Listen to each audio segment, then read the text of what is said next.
जिंदगी की राह में कहीं खो गया है इंसान। मंजिल मिल जाएगी, जरा खुद को तो पहचान। हौसलों को कर बुलंद, पूरे होंगे अरमान। ऊंचे हो विचार, मुश्किलों में हो मुस्कान। राजयोग के राज को जान, जिंदगी बने आसान, जिंदगी बने आसान, जिंदगी बने आसान।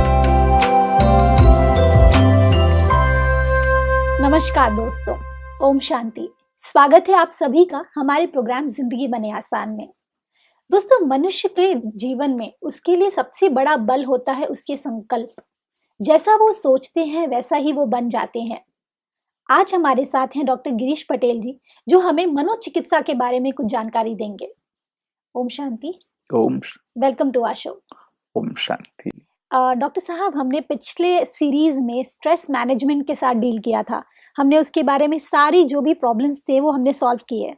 अब इस सीरीज में मैं मनोचिकित्सा, जिसके बारे में आज हम सभी जानना चाहते हैं कि किस तरह से ये हमारे लिए इम्पॉर्टेंट है कि हम उसके बारे में नॉलेज रखें। क्योंकि वैसे तो मनोचिकित्सा अपने आप में बहुत बड़ा एक चैप्टर है, लेकिन अगर हम छोटे तरीके से इसकी शुरुआत करना चाहते हैं तो उसमें सबसे बड़ी एक भ्रांति है कि लोग कहते हैं कि जो पागल व्यक्ति होते हैं वही वहाँ पे जाते हैं। इस बात में कितनी सच्चाई है? वंडरफुल, है ना। आमतौर पर यही धारणा है जी कि मनोचिकित्सा में जो जाते हैं, साइकेट्री डिपार्टमेंट में जाते हैं, वो पागल लोग ही है। हाँ जी। परंतु एक बहुत बड़ा भ्रम है। जी। वास्तव में देखो तो साइकेट्री डिपार्टमेंट की जिनको आवश्यकता है, जैसे भी मनोचिकित्सक की जिनको आवश्यकता है, उसमें से करीब 15 से 20% ही पागल है। अच्छा। कहेंगे 80 से 85% लोग पागल नहीं है। ओके। उनको और कोई तकलीफ है और कोई समस्याएं हैं, जी। परंतु लोगों में यह भ्रांति है, इसके कारण वह वहां जाते नहीं।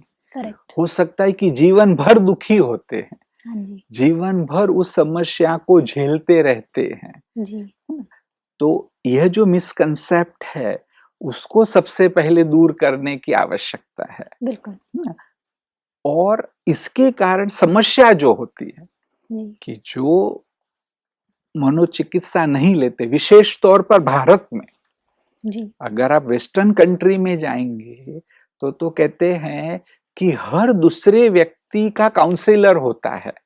वो स्पेसिफिकली कहते भी है कि भी ये मेरा साइकोथेरापिस्ट है या ये मेरा साइकियाट्रिस्ट है ना। भारत में लोग नहीं जाते हैं। अगर आप कहेंगे भी कि भाई साइकोथेरापिस्ट के पास जाए, साइकियाट्रिस्ट के पास जाए, तो कहेगा क्या मैं पागल हूं? हाँ, परंतु वह बात नहीं है जी। और ये भ्रांति आई भी क्यों है ना? इसीलिए ये भ्रांति आई है क्योंकि हम ये समझते हैं जी। कि ये जो पेशेंट्स है उनको जाना नहीं चाहिए क्योंकि ये तो दवाइयां ही देते हैं। ओके। इस प्रकार की, इनफैक्ट यहां देखेंगे दोनों प्रकार का दोष है। जी। है ना। अधिकतर देखेंगे तो भी लोगों की ये गलत मान्यता है। जी। कुछ हद तक हमारा भी दोष है ना। डॉक्टर्स का भी दोष है क्योंकि हम डील उस प्रकार से नहीं करते हैं। ओके। कि पेशेंट्स को अगर उस प्रकार से डील भी करे, उनको अच्छे से समझाए भी, उनकी बातों को सुने भी ठीक से, उनको अच्छे से समझाया भी जाए कि अधिकतर तुमको दवाई की जरूरत नहीं है जी।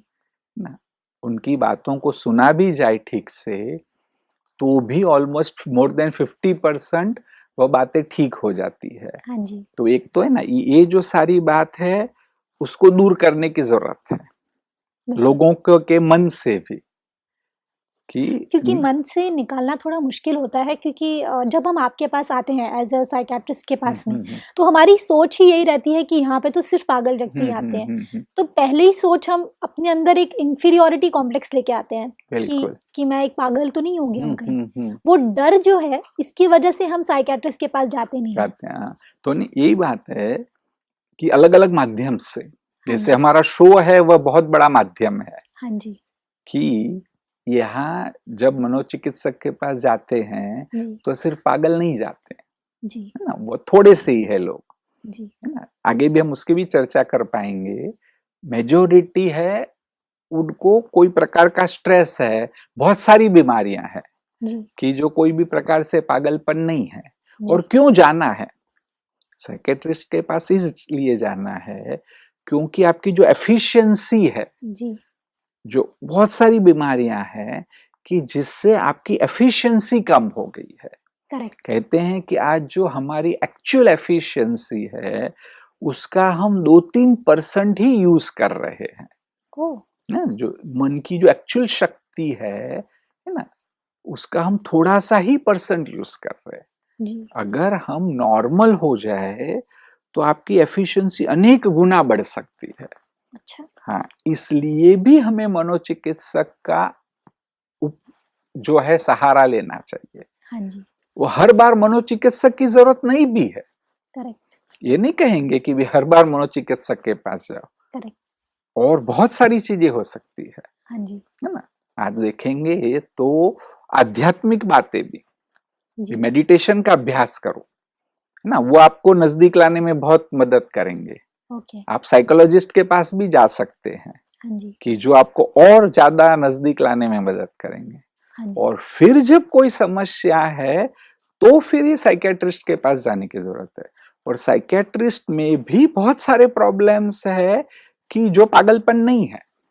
ओके। है ना, तो ऐसे पूरे होलिस्टिकली आप समझेंगे तो जब जरूरत है साइकेट्रिस्ट के पास जाना ही चाहिए। जी, बिल्कुल।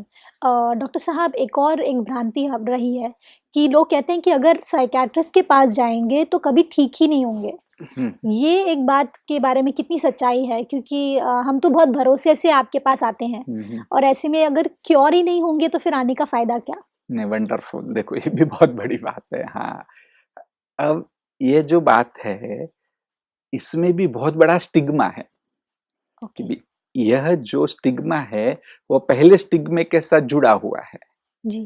कि साइकियाट्रिस्ट के पास पागल ही जाते हैं। हाँ जी। है ना, कि भी कोई भी एक अच्छे साइकियाट्रिस्ट के पास अगर 100 लोग जाते हैं और वह साइकियाट्रिस्ट ठीक से उसका इलाज करता है, नहीं, उसको ठीक से सुनता है, जहां साइकोथेरेपी की जरूरत है साइकोथेरेपी देता है, जहां मेडिसिन की जरूरत है मेडिसिन देता है, उसका कॉज निकालता है, और पेशेंट भी अगर ठीक से ट्रीटमेंट लेता है।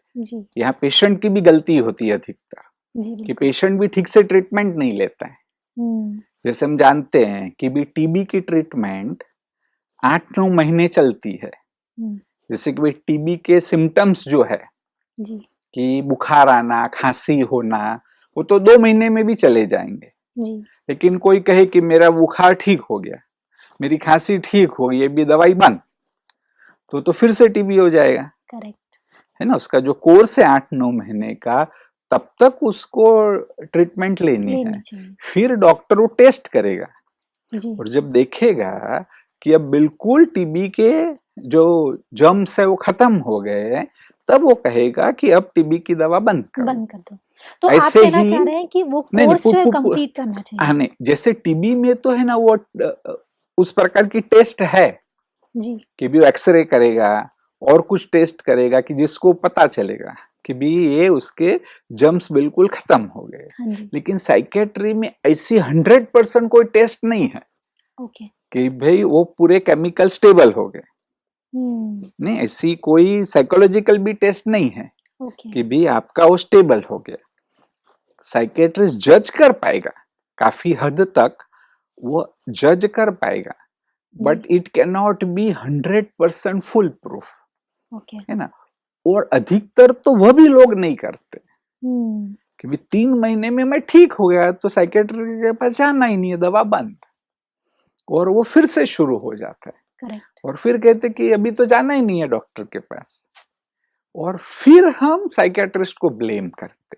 करेक्ट है ना, और थोड़ा यहाँ भी गलती है कि कई बार साइकियाट्रिस्ट भी, हम आगे डिस्कस करेंगे कि वो रूट कॉज को ज्यादा देखते हैं। करेक्ट। ना, तो ये सब मिला के मैं ऐसा कहूंगा कि अच्छे साइकेट्रिस्ट अगर ठीक से सारा करते हैं, है ना, कि जो आमतौर पर बताया जाता है, तो 80% तो पेशेंट ठीक हो जाते हैं। अच्छा। हाँ, लेकिन अब जो यहाँ जो बहुत बड़ा प्रश्न है कि वो 80% किसी को भी नहीं कहते हैं कि मैं ठीक हुआ। करेक्ट। अगर एक अच्छा साइकियाट्रिस्ट या तो कहे कि एक अच्छा किडनी स्पेशलिस्ट किसी का किडनी स्टोन निकाल दे, तो सारी दुनिया में वो ढंढेरा पिटाएगा। करेक्ट। कि भी इस नेफ्रोलॉजिस्ट ने या तो इस यूरोलॉजिस्ट ने मेरा किडनी स्टोन ठीक कर दिया, तुम सब उसके पास जाओ। करेक्ट। लेकिन किसी का डिप्रेशन एक साइकियाट्रिस्ट ने ठीक कर दिया, वो किसी को नहीं कहेगा। करेक्ट। उल्टा वो साइकियाट्रिस्ट को भी कह के जाएगा कि किसको बोलना नहीं। हमको भी बोल के जाते जी कि किसको बोलना नहीं। आपके टीवी शो में भी नहीं बोलना कि भाई मैं ठीक हुआ था। जी। यहाँ तक बोल के जाते हैं कि ऐसा कोई किस्सा भी डिस्कस नहीं करना ताकि मालूम पड़े, है ना। बिल्कुल। तो इस प्रकार का स्टिग्मा है जी। जिसके कारण समझ में नहीं आता है कि कितने लोग अच्छे होते। करेक्ट। और जो केसेस ठीक नहीं हुए, जो 20% ठीक नहीं हुए, वो हमें हमारे सामने बार बार आते। करेक्ट। कि भाई ये किस्से ठीक नहीं हुए। करेक्ट। जो कुछ किस्से बिगड़े, है ना, जी। वो बार बार सामने आते। ओके। हाँ, कई बार मैंने देखा 1 घंटा भी दे दो तो भी लोग कहते नहीं नहीं नहीं, मेरे पड़ोस में एक किस्सा बिगड़ गया है, अभी कुछ भी हो जाए इनको मैं दवाई नहीं देने वाली। परंतु वो तो 100 में 1 किस्सा बिगड़ा है। ये जो 99 अच्छे हो गए हैं वो हमारे सामने नहीं आते। करेक्ट। वो जो एक बिगड़ा है वही बार बार सामने आ रहा है। करेक्ट। तो इसके कारण हमें लगता है कि ये पेशेंट अच्छे नहीं होते। ये भी एक भ्रांति है कि ऐसे कहा जाता है कि हम कभी ठीक ही नहीं होंगे। जो व्यक्ति वहाँ पे साइकियाट्रिस्ट के पास जाते हैं इलाज के लिए, तबीयत धीरे-धीरे और ही ज़्यादा खराब होती जाएगी। अगर इस डर के साथ में हम डॉक्टर के पास जाएँगे तो फिर एक्सपेक्टेशंस फिर कहीं न कहीं ख़त्म नहीं हो पाएँगी। तो ऐसे में क्या किया जाए? लेकिन सचमुच ठीक होते हैं। अगर अच्छा। प्रॉपर ट्रीटमेंट की जाए तो सचमुच ये पेशेंट ठीक होते हैं। जी। अब इसमें दिक्कत ये है कि जो मात्रा में दवाई देते हैं कई बार पेशेंट कम ही लेते हैं। अच्छा। कि जो उनको कहा गया है कि भी 10 मिलीग्राम मेडिसिन लेनी है, तो उनके मन में कोई ना कोई डर है तो दवाई कम लेते हैं। अच्छा। तो इसके कारण वह ठीक नहीं होते। ओके। अगर ठीक से ली जाए तो ये पेशेंट ठीक होते। तो ये ट्रस्ट हमें बिल्डअप करने की ज़रूरत बिल्ड है। करना पड़ेगा। भले जी। हमारी ओर से एक छोटी सी गलती है, हाँ जी। है ना, जो हमें भी करेक्ट करनी होगी। हाँ जी। कि पेशेंट का एक हम कहेंगे कि होलिस्टिक इलाज करना चाहिए। करेक्ट। एक टोटलिटी में इलाज करना चाहिए कि उनका रूट कॉज भी रिमूव करे। करेक्ट। कि ये बताया गया ही है कि हमें जो उसका मूल कारण है वह मूल कारण का भी इलाज करना है। करेक्ट। उनकी साइकोथेरेपी भी करनी है जी। ना, कि भी उसको भी ढूंढ निकालना है। और अगर जब तक हम उसका रूट कॉज रिमूव नहीं करेंगे तो एक टोटालिटी में जो पेशेंट को ठीक करना है हम नहीं वो कर नहीं कर पाएंगे। पाएंगे। हाँ, करेक्ट। पेशेंट को सुनना भी है, जी। क्योंकि कहीं ना कहीं जो वातावरण के फैक्टर्स है वह भी कार्य कर ही रहे हैं। करेक्ट। तो ऐसे अगर ठीक से इलाज किया जाए तो पेशेंट ठीक होते ही है। डॉक्टर साहब एक और एक बात दिमाग में आई कि कई बार ऐसा होता है कि हम उस चीज़ को साइड इफ़ेक्ट्स इतने ज़्यादा होते हैं उस दवाइयों के कि हम लेना ही नहीं चाहते। क्योंकि साइड इफ़ेक्ट्स इतने ज़्यादा हॉन्टिंग होते हैं कि हम उसके साथ डील नहीं कर पाते। Wonderful. No no, this is the biggest thing, जी। है ना। एडिक्शन से भी ज्यादा लोगों के मन में यह भय होता है, यह खौफ होता हाँ है जी। ना। पहला ही प्रश्न पूछते हैं, है ना, जैसे ही दवाई की बात आती है पेशेंट यही पूछते हैं कि इसकी साइड इफेक्ट तो नहीं है। बिल्कुल। है ना। यह मैं मानता हूं कि भाई हर दवाई की साइड इफेक्ट है। हाँ? लेकिन अभी ध्यान क्या रखना है ना, कि भाई वो केमिकल है तो उसकी साइड इफेक्ट है। करेक्ट। परंतु अभी इसका मतलब ही नहीं कि दवाई न ले। हम्म। अभी साइड इफेक्ट में 2 प्रकार के साइड इफेक्ट है। जी। एक तो कुछ चीजें ऐसी है कि जो वो टेम्पररी है, करेक्ट। और वो भी सबको नहीं होती है। ओके। फॉर एग्जाम्पल, आप जो पैरासिटामोल लेते हो, वो पैरासिटामोल की भी साइड इफेक्ट है। आप पूछे बिगर पान वाले की दुकान से भी तो पैरासिटामोल लेते हो, सर दर्द होता है तो जी। थोड़ी सोचते हो, उसकी भी साइड इफेक्ट है ना, परंतु वो टेम्पररी है।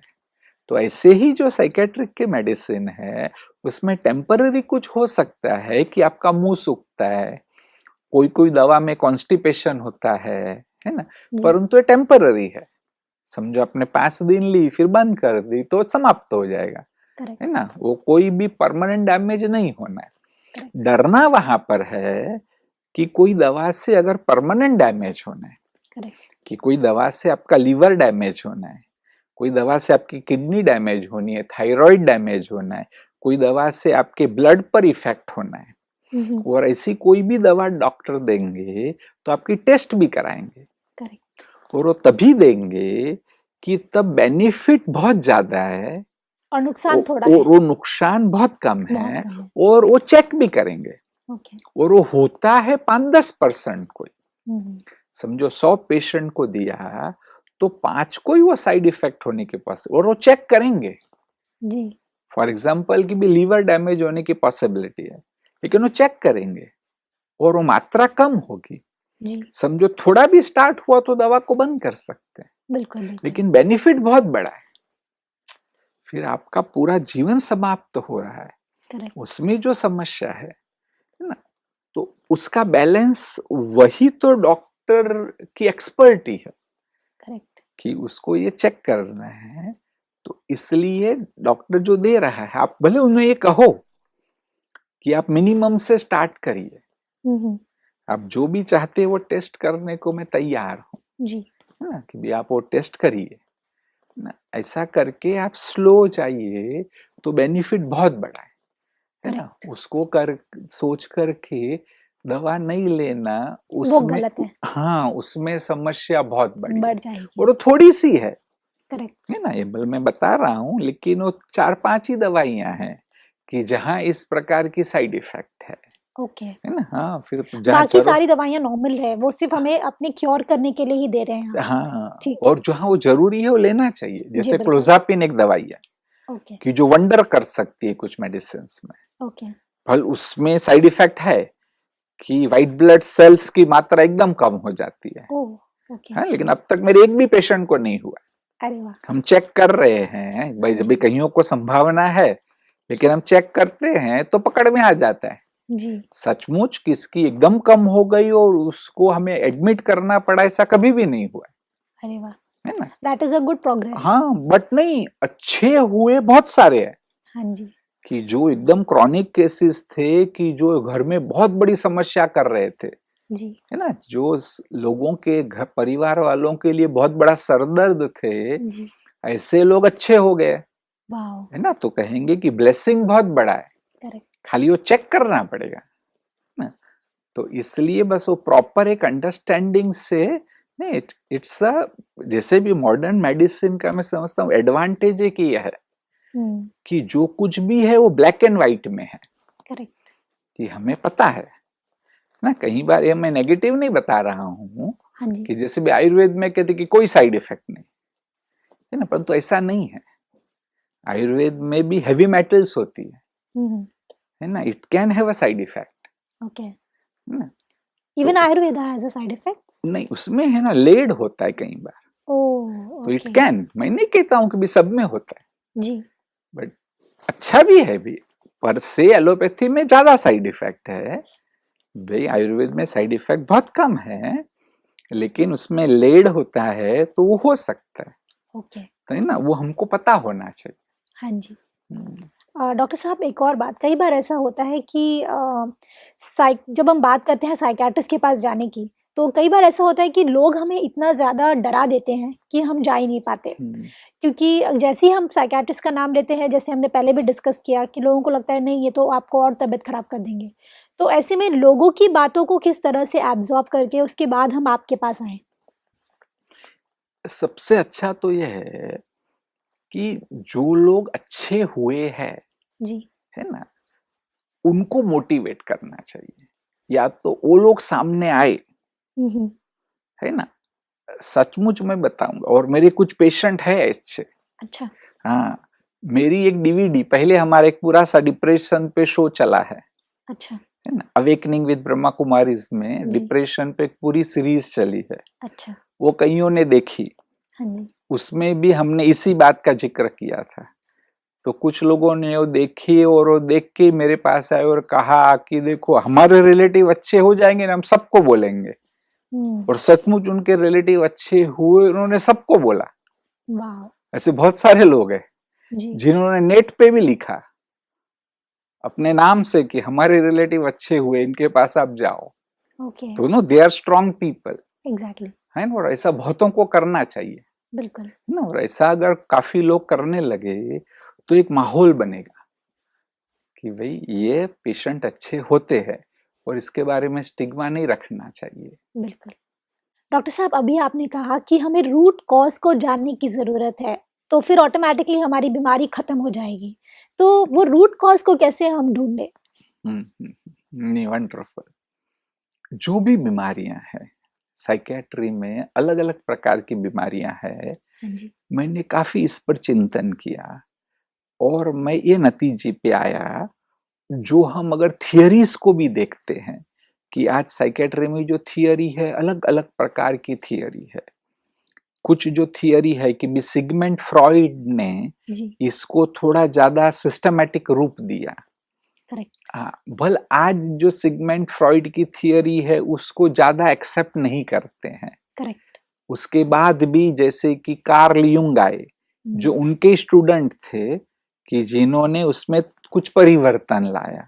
उसके बाद भी और भी लोग सोचने लगे, कि जिन्होंने सोचा कि भी कैसे बच्चे की पर्सनालिटी वो डेवलप होती है, और उसमें कुछ ब्लॉक्स आ गए तो पर्सनालिटी ठीक से डेवलप नहीं होती है और बीमारियां आती है ना। बहुत बड़ा कॉम्प्लिकेटेड है।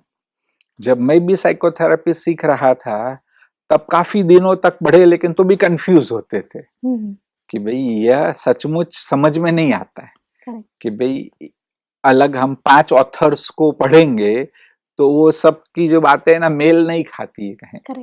फिर मैंने कोशिश की कि इसको थोड़ा सिंप्लीफाई किया जाए ताकि हम भी समझ पाए, हम पेशेंट्स को भी समझा पाए। और मुझे ब्रह्मा कुमारीज का भी बैकग्राउंड था, इससे पहले ही मैंने ब्रह्मा कुमारीज का कोर्स किया था, मैं रेगुलर मेडिटेशन भी कर रहा था, तो उसका भी एक बहुत ही अच्छा सा सहारा मिला।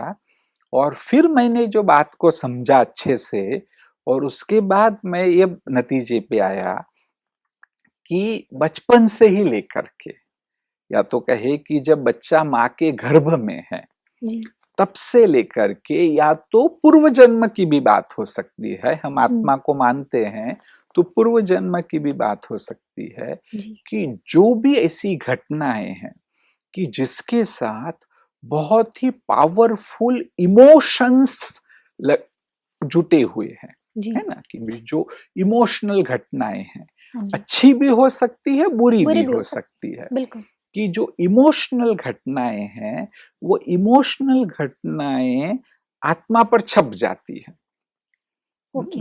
जैसे कि बेबी सारे दिन एक कपड़े पहन करके हम घूमेंगे, है ना, तो वातावरण में जो भी पार्टिकल्स है कपड़ों को लगेंगे, लेकिन दाग नहीं लगते।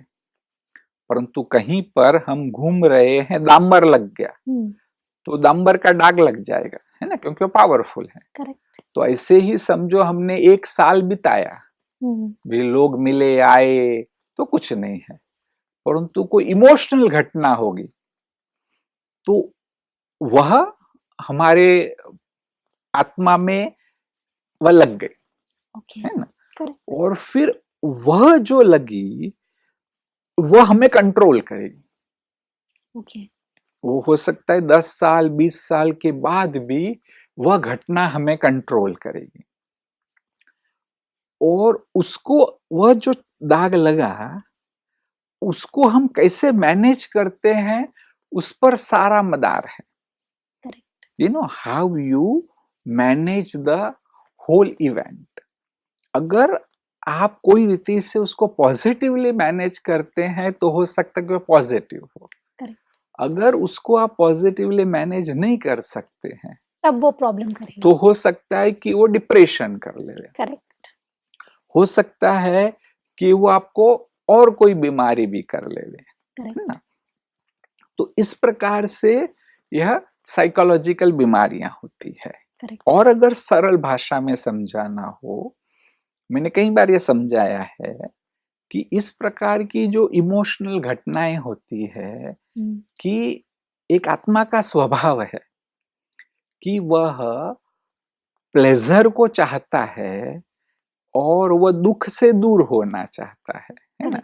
वह एक यूनिवर्सल सिद्धांत है और उस प्रोसेस में कई बार वो इजीली वो कर लेता है और कई बार वो इजीली नहीं कर पाता है, करेक्ट, है ना। नोइंगली कहीं भी कॉन्शियसली नहीं कर पाता है, तो उसको कुछ अनकॉन्शियस प्रोसेस ढूंढने पड़ते हैं।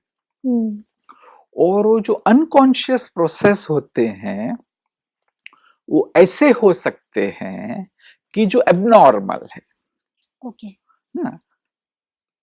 जो कॉन्शियस प्रोसेस है उसमें ऐसी बीमारियां हो सकती है कि भी अनड्यू स्ट्रेस आए, ओके, या तो डिप्रेशन आए। परंतु जो अनकॉन्शियस प्रोसेस है उसमें सिजोफ्रेनिया भी आ सकता है। उसमें जैसे बहुत सारी बीमारी है, ऑब्सेसिव कंपल्सिव न्यूरोसिस आ सकता है ना।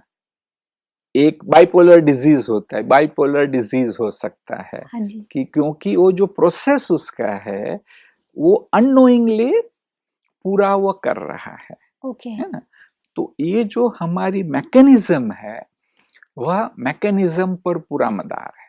बिल्कुल ठीक कहा आपने डॉक्टर साहब। इतनी सारी बातें हमने सीखी, जिसमें मुझे सबसे खूबसूरत बात ये लगी कि हमें साइकियाट्रिस्ट के पास जाने के लिए डरने की ज़रूरत नहीं है। साथ ही साथ हमें साइड इफ़ेक्ट्स जो दवाइयाँ होती हैं वो सभी दवाइयों की नहीं होती है, वो कुछ एक दवाइयों की होती है जिससे हम दूर रहें तो अच्छा होगा। Thank you so much doctor साहब, thank you for coming in this show. ओम शांति। ओम शांति। दोस्तों, आज हमने क्या जाना?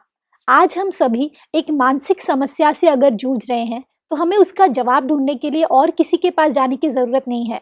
सबसे पहले तो हमें ये जानने की ज़रूरत है कि इस सिचुएशन में क्या हम साइकियाट्रिस्ट का हेल्प ले सकते हैं, क्या वो हमारी बीमारियों को क्योर करने में हमें हेल्प कर सकते हैं। साथ ही साथ स्पिरिचुअलिटी जो एक बहुत बड़ा पहलू है ज़िंदगी का, मेडिटेशन के थ्रू आप उसे क्योर भी कर सकते हैं। तो अपनी बीमारियों को क्योर करने के लिए मेडिटेशन और प्रॉपर मेडिकेशन, इन दोनों को अपनाइए और आप फिर देखेंगे कि आपकी सारी बीमारियां खत्म हो जाएंगी। इस बात के साथ आज के प्रोग्राम को हम एंड करते हैं। कल आपसे फिर मिलेंगे आपके ही शो में जिंदगी बने आसान। ओम शांति। अधिक जानकारी के लिए संपर्क करें। जिंदगी बने आसान, Brahma Kumaris Godlywood studio, Shantivan, Abu road. Call 809491347। जिंदगी बने आसान @godlywoodstudio.org। जिंदगी की राह में कहीं खो गया इंसान, मंजिलें मिल जाएंगी जरा खुद को ले तो जा। हौसलों को कर बुलंद होंगे पूरे अरमान, मुश्किलें मिट जाएंगी वो चेहरों पर मुस्कान, वो चेहरों पर मुस्कान। राजयोग के तू राज को जान, जिंदगी बने आसान, जिंदगी बने आसान, जिंदगी बने आसान।